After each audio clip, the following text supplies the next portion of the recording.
All right, I am very excited because today we have the Insta360 X4. It just arrived in the mail, so I'm just going to do a little unboxing here. And right now I'm recording on two different 360 cameras. These are the X3 on this side, this the one that's a little bit lower, and this one is the RS 1-inch. So you guys can see some of the quality differences between these two cameras. I'll kind of flip back and forth between them, and then as we're unboxing this thing, in these future videos we are going to experiment between these three cameras to see really what the quality is like in a VR setting. So this is a full 360 video, so that way you can see what this looks like, this new camera and these two other cameras, what they look like and how they compare with each other when you're looking at them through the VR headset, because that's really the most important thing, for me anyway. So just to let you know what these camera settings are at, this one is running just the auto, nothing's manual on it, on either of these two cameras. So they're just running auto right now. As far as lighting goes, as far as focus goes, everything is manual, or is automatic. So, but anyways, this is the box. This is just the standard set of what it came with. There is no, I didn't get any of the special packages or bundles that are related to like the dive kit or anything like that. I will probably get a dive kit for this though later on. I don't live next to an ocean, so the only time I'm going to use that is usually when I'm snorkeling and stuff, and I'll wait a little bit longer before I end up getting that. It's not super important to me. I do have the dive case for the 360 X3. And I used that on a vacation this past year. It worked out great. Unfortunately, the dive case for the X3 doesn't work for this X4, which I found out. And we're going to see why in a little bit. This thing is slightly bigger than the X3. So just the camera lens doesn't line up with the X3 dive case. It has a specific curvature of the bubble, and it just won't line up right. But anyways, let's open this thing up and just see what's inside this. So just the box itself, obviously some some features are on the side. Nothing really important about that, but let's just see what this thing comes with. So I'll open this up here, and I ordered it today and I got it today on Amazon. So obviously they have them in stock, at least right now, on launch day, and didn't take too long. So let's see here. Let me just pop this open here. And inside, this is what the inner case looks like. Everything's covered in plastic here to protect the lens. As I am just pulling the camera out to compare the difference between these. This one, the RS 1-inch, this is super similar in length to the 1-inch. So the difference though is the lens on this one is not the same size lens as the 1-inch lens. I wish it was though. And that's the thing I have a feeling later on this year they're probably going to make one that's very similar to the RS 1-inch, where it lets in more light and is able to take just better looking footage in an 8K setting. The reason I got this is because of the 8K, and so when we're going to do some comparison footage, we're going to be looking to see, does the 1-inch lens on the RS 1-inch make a big difference compared to this smaller lens, which is, it's probably, it looks almost the same as the X3 lens, but it could be slightly bigger. Not by much though. I'd say like millimeter maybe. Yeah, just I think this is going to be very similar to the X3 as far as the lens goes and how much light is being let in. Now I'm not looking at any specs, so this is just a guess, just based on what this looks like. Anyways, it is bigger, slightly, I'd say by about maybe a ½ inch or so to the X3. So just slightly bigger. I'm kind of curious actually what the dive case for the X3 would be like with this camera. But as you can see, this is what the camera looks like. It's slightly thicker. Very similar though as far as the button structure on it. You got the power button and you got the two buttons on the front, the record button right there. It's almost identical to the X3. I'm going to, right now I'm just taking the battery pack out because I want to compare the batteries between these two cameras.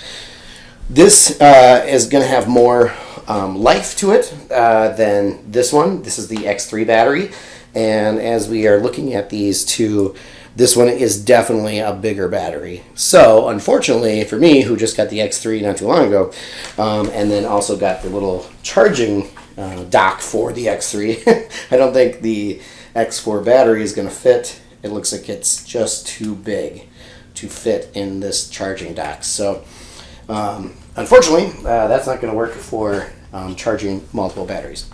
But I am happy that this has more life in it than this one does. Now, this one wasn't even that bad. This actually was a pretty decent battery in the X3. I almost never needed to use the spare on just some of the vacation stuff that I was doing. So, yeah, but anyways, this one having more life is awesome, and I'm happy about that. Let's see here. All right. Inside the battery area, you can see here is where you're going to stick the SD card. So take a look at that. But everything looks so similar to the X3, except it's just slightly bigger. Yeah, and I'll just kind of show you the sides of it. Now this one's got a better grip on it, which is cool. I like that. That feature is really awesome. And yeah, but everything else looks so similar to the X3. I will just power this on so we can take a look at this together.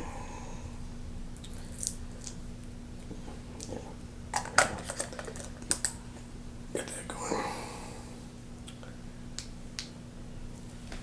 All right, this is it booting up. First time, you're going to select a language.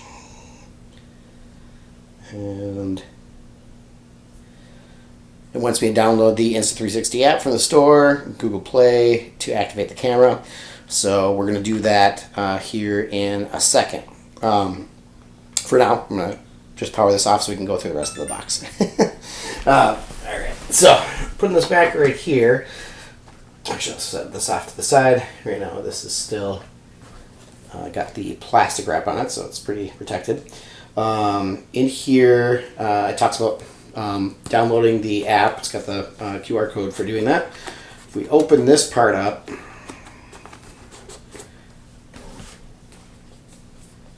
this is, pop this open. There's silica gel. Make sure everything's dry. And there we go. This is just some of the paperwork. I have a feeling. All the documentation. Oh, no, here is actually the lenses. Now, this is actually something I'm super excited about. I didn't know originally when I bought the camera that it was going to have these lenses, the protective lenses. Now, these are the standard protective lenses. I can't even tell you what the difference is between the standard and the premium version, but there is apparently a premium version of lenses, protective lenses that go on top of the regular lens. Now, this is something that the X3 didn't have, or didn't come standard with it, but this one is got a little bit more protection, and I'm very happy about that.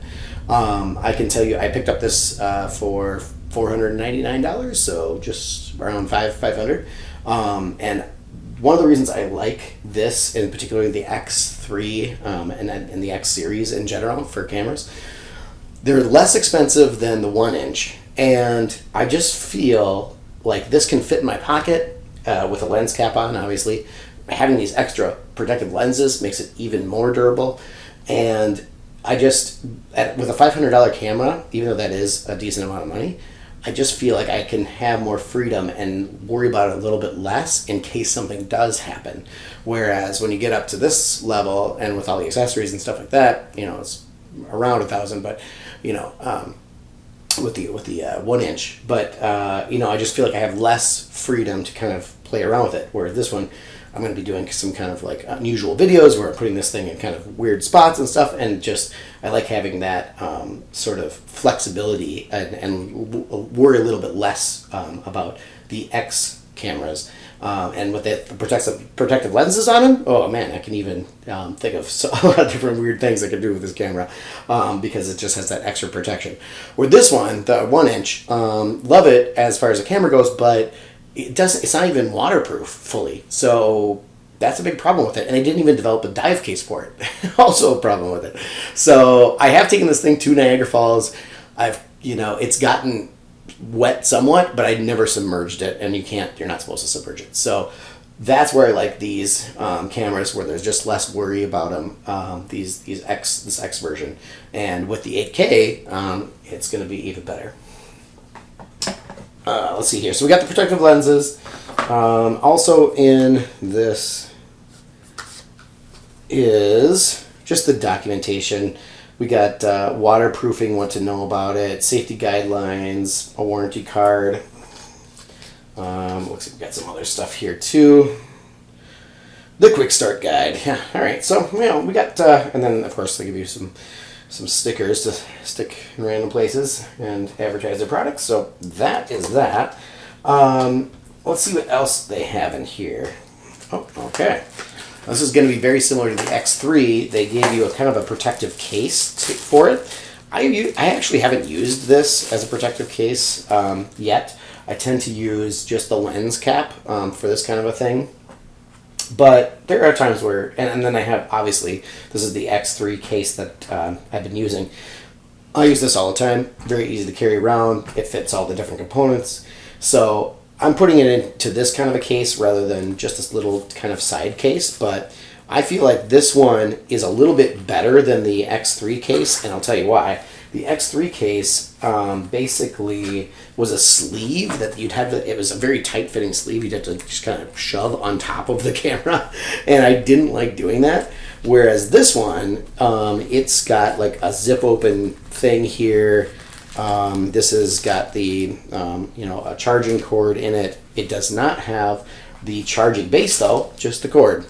Kind of a cheap thing that they kind of cut a corner there. Didn't even provide you with the actual thing to plug into the wall, so be aware of that.